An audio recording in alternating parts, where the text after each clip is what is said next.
السلام علیکم. هیله لرم چې تاسو ټول به روغ او جوړ اوسئ. په دې ویډیو کې غواړم چې تاسو ته وښیم چې څنګه کولی شو د مسنجر ډلیت شوي تصویران، عکسونه، ویډیوګانې بیرته لاسته راوړو. یعنې مسنجر کې چې موږ کوم اکټیویټي کړې هغه ټول لاسته راوړو. هغه که موږ ډلیت کړي اوسي، که موږ ډلیت کړي نه اوسي، که د دواړو خواو نه ډلیت شوي اوسي، حتی هغه بل کس چې تاسو ته مسیج رالیږلی وي بیا یې ډلیت کړی وي، د دواړو خواو نه یې ډلیت کړی وي، یعنې انسینډ کړی وي، دا مسیجونه دا ټول څنګه لاسته راوړلی شو. نو د دې لپاره چې دا څنګه لاسته راوړلی شو، په دې باندې څنګه کوو، په دې باندې کار کوو. د دې لپاره چې څنګه کولی شو دا لاسته راوړو، تاسې به لاړ شئ خپل فسبوک به راخلاص کړئ. یعنې دا موږ کولی شو دا څه، لومړی به تاسې خپل فسبوک راخلاص کړئ، ځکه چې موږ د فسبوک له طریقه دا لاسته راوړلی شو. نو تاسې چې کله خپل فسبوک راخلاص کړ، تاسې دلته پاس ټری لاین ګورئ، تاسې په دې ټری لاین باندې کلیک کړئ. ټری لاین باندې مو چې دلته تاسې ګورئ دا باندې به کلیک کړئ، او بیا به کله مو چې په ټری لاین باندې کلیک کړ، تاسې به ښکته راشئ، دلته سیټینګ اند پرایوسي تاسې دا ګورئ، سیټینګ اند پرایوسي تاسې به په دې باندې کلیک کړئ. کله مو چې سیټینګ اند پرایوسي باندې کلیک کړل، به تاسې بیا سیټینګز باندې کلیک کړئ او تاسې ښکته راشئ، دلته به تاسې ډاونلوډ یور انفارمیشن را پیدا کړئ. تاسې به په ډاونلوډ یور انفارمیشن باندې کلیک وکړئ. کله مو چې دلته کلیک وکړ، بیا به تاسې منتظر شئ تر څو دلته راشي.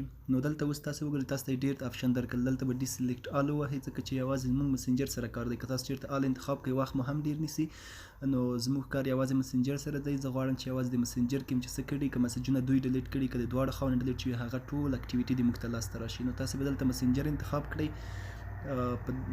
هغه مسنجر ډیټا به چې کله انتخاب کړ، نو تاسې به ښکته لاړ شئ، دلته به تاسې مسنجر ډیټا انتخاب کړئ. کله مو چې انتخاب کړ، دلته اوس تاسو ته وایي چې دا په ایچ ټي ایم ایل فایل کې جوړیږي او میډیم کوالټي دا دی. نو تاسو به کریټ فایل بیا ووهئ، دلته نور پسې مه ګرځېږئ. کریټ فایل مو چې دلته کله ووهو، نو دلته تاسو وګورئ ستاسو پینډینګ کې روان دی. دلته اکتوبر ما مخکې موبایل راکړو، دلته 2019 سال ښیي. په هر حال کریټ فایل مو چې کله ووهو، دلته اویلیبل کاپي. نو دلته به څنګه اوسي، دلته وخت نیسي، شاید 2 ورځې 24 ساعت. هغه ستاسې په آی ډي پورې اړه لري چې څومره وخت زیات وتلی وي، ځکه چې تاسو مسجونه څومره چا سره زیات کړي همدومره اوسیږي. نو کله مو چې په کریټ فایل ووهو، دلته به تاسو ته نوټیفیکیشن راشي چې ستاسې هغه ریډي دی، یور فیسبوک فایل از ریډي ټو ډاونلوډ. تاسې به کله چې دا آپشن یې درکړو، نو تاسې به څه وکړئ، په دې باندې به کلیک وکړئ. لکه شاید وخت ونیسي 2 ورځې یا 24 ساعته وخت ونیسي. دلته زما آی ډي هغه کم و، یعنې نوې آی ډي جوړه شوې وه، یوازې 9 MB و، زر یې را اویلیبل کړل. نو ډاونلوډ باندې چې تاسو کله کلیک کوئ، نو تاسې وګورئ 9 MB دی، خو دا زه نشم را ډاونلوډولی تر څو چې تاسې په براوزر کې خپله آی ډي نه وي خلاصه کړې، تاسو دا نشئ ډاونلوډ کولی. نو تاسې آی ډي باید په کوم براوزر کې څنګه اوسي، را خلاصه کړي اوسي. یعنې دا چې په ګوګل کروم کې باید ستاسو آی ډي هم را خلاصه وي چې تاسې غواړئ دا ډاونلوډ کړئ. نو دا اوس موږ وضعولی هم نشو، ځکه چې دا په ایچ ټي ایم ایل فایل کې جوړه شوې. نو د دې لپاره به چې څنګه کولی شو دا را خلاص کړو، نو د دې لپاره به تاسې لاړ شئ پلی سټور ته، او پلی سټور کې به سرچ کوئ چې RAR. تاسې به دا سرچ کوئ او دلته تاسو ته دا اپلیکیشن لومړی اپلیکیشن راځي RAR، په دې باندې به تاسې کلیک کوئ. دا به تاسو څنګه کوئ، په دې باندې به تاسې کلیک کوئ او دا RAR به تاسې انسټال او اوپن کړئ. کله مو چې اوپن کړ، نو دلته به تاسې مخکې خپله ډیټا موږ را ډاونلوډ کړل، که تاسې ولیدل، او تاسې به ښکته راشئ دلته د ډاونلوډ فایل ته.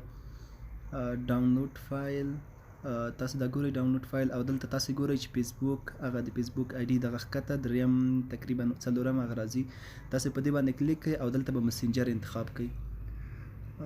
کله مو چې مسنجر انتخاب کړ، نو دلته پاس تاسې ګورئ ایکسټراکټ فایل، تاسې به دا څنګه کوئ، ایکسټراکټ کوئ. دغه پاس تاسې ایکسټراکټ ووهئ، بیا وروسته له هغې نه به اوکې کلیک کوئ. اوکې مو چې کلیک کړئ، دلته ریپلیس آل باندې تاسې کلیک کوئ. ریپلیس آل باندې مو چې کله کلیک کړ، د نه وروسته به تاسو ته یو فایل فیسبوک فایل جوړ شي. یعنې تاسې اوس چې بیرون راوځو، دا پاس ګورئ تاسې دوهم فیسبوک فایل د دغه ایچ ټي ایم ایل فایل نه یو بل فیسبوک فایل هم جوړ شو. دا ګورئ مسیجز او انباکس باندې به کلیک کوئ. کله مو چې په انباکس کلیک کړو، تاسې ښکته دغه ټول مسجونه چې چا سره موږ کړي هغه ټول دلته ښکاري، نوم یې هم ښکاري، د آی ډي دلته اوس ګروپونو کې هم که مسجونه کړي وي، چا ته مسیج لیږلی وي، ډیلیټ کړی مو اوسي، هغه ټول دلته ښکاري. نو اوس چې په دې باندې کلیک کړو، دغه ته م یوازې یو مسیج کړی، یعنی دومره مسیج نه ده شوی. زه راځم اوس ګروپ ګورم، دلته یو ګروپ چې موږ ګروپ کې هغې کې مسیج کړي وو، هغه ټول مسیجونه ډلیټ شوي مسیجونه څنګه کېږي موږ ته راښایي. دا وګورئ، دا یو ګروپ دی، دې کې چې کوم مسیجونه موږ کړي هغه ټول دلته ښایي. که هغه ډلیټ شوي هم وي، که انسیټ شوي هم اوسیږي، دغلته ټول هغه مسیجونه، هغه څه چې دلته موږ کوم اکټیویټي په دې ګروپ کې ترسره کړي هغه هم ټول راته ښایي. نو همداسې داسې نور هم کتلی شئ، او ستاسې د میډیا عکسونه ویډیوګانې ستاسې ګالري ته راځي، هغه تاسې په ګالرۍ کې کتلی شئ. نو په دې طریقه تاسو کولی شئ خپل ډلیټ شوي مسیجونه په مسنجر کې ترلاسه